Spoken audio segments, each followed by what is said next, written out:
Beautiful day in Ohio, and this is Stark Varg, this 80 horsepower version. Thanks to my good buddies at Pony Power Sports. We're going to take a lap around the long woods loop today, and we'll talk about the bike as we go. Check it out. First thing you're going to notice, I got a cracked screen on the phone. The thing fell off, and phone fell off. I was motoing and got the screen cracked, so got to get that fixed.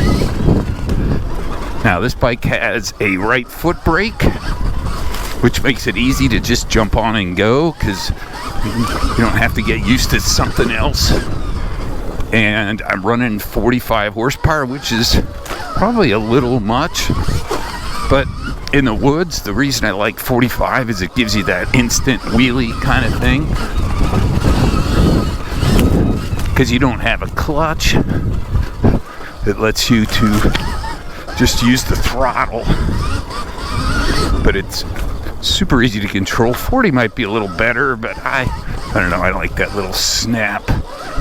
Also depends on the conditions. And another thing you can do actually is there are multiple maps, so you could set 45 for say map 3 and then 40 for map 2, and you can literally just push the button and click down the map while you're riding on the fly.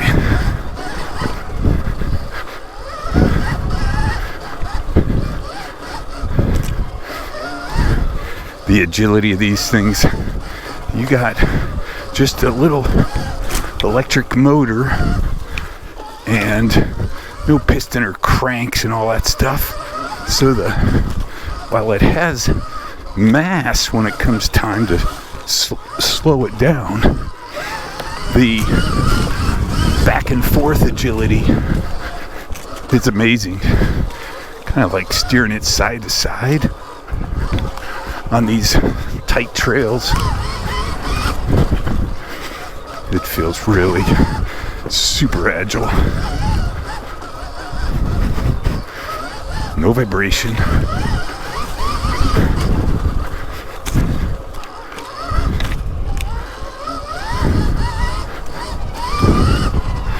Trails have quite a few slick spots.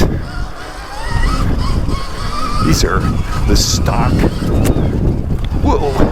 Pirelli Scorpion mid-soft tires, which are they're pretty good.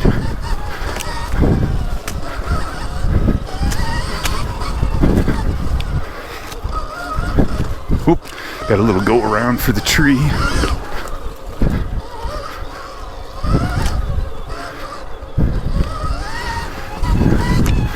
The other thing that's kind of fun on this bike, I'm 6'2", 190 pounds, and actually standing up on this thing feels pretty good. And the stock bars, kind of not my favorite bend, but they're kind of low and a little droopy.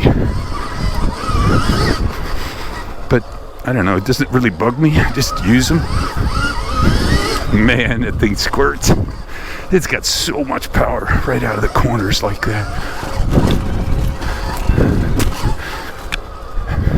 Now this is KYB suspension. It's Moto. So it is firm.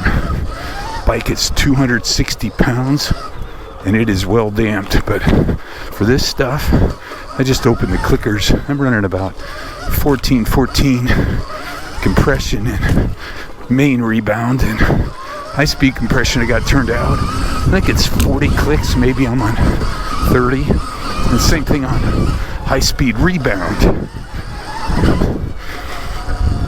I just opened that up. This is not super tough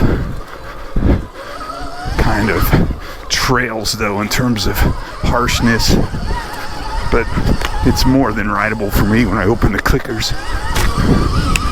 And yet I can still go moto.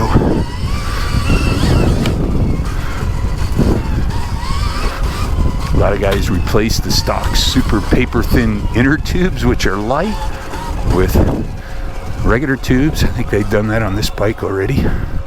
Here's some trials riding. standing up. And this is where it's kind of fun. You can just hear the tires gnawing for traction.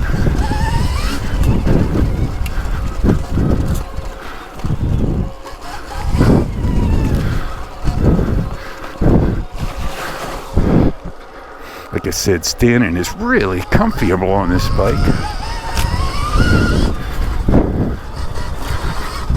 The seat is somewhat hard and rounded, which the bike generally has just a kind of a stiff or firm feel to it overall. But that little seat kind of contributes to that. A little endurocross.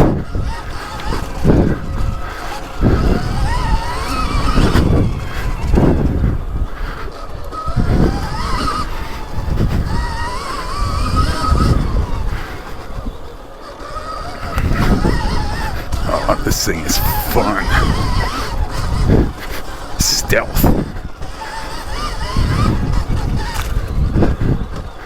Got another go around here.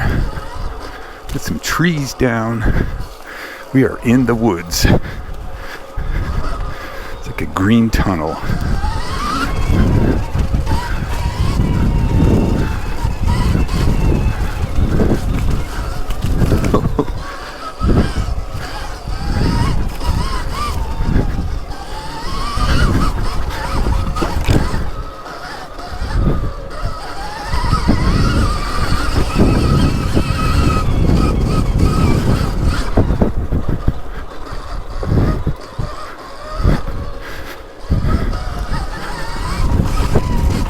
Yeah, this front is very precise. It goes where you want it to go.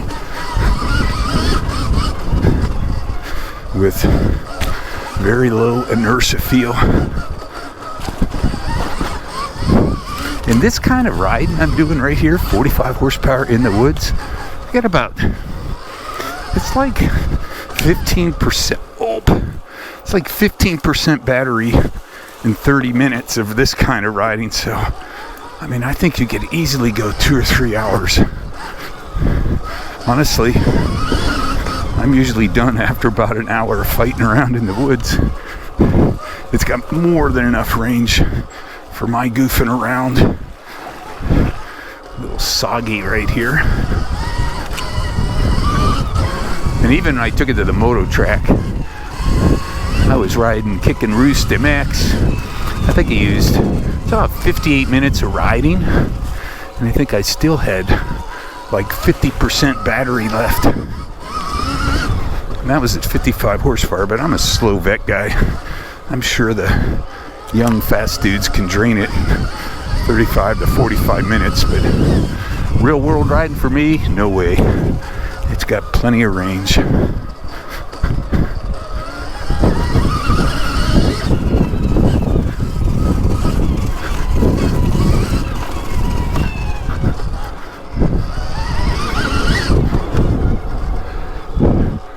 There we go, Stark Varg, long woods loop. 2 big thumbs up, easy to control, super smooth power, lots of fun.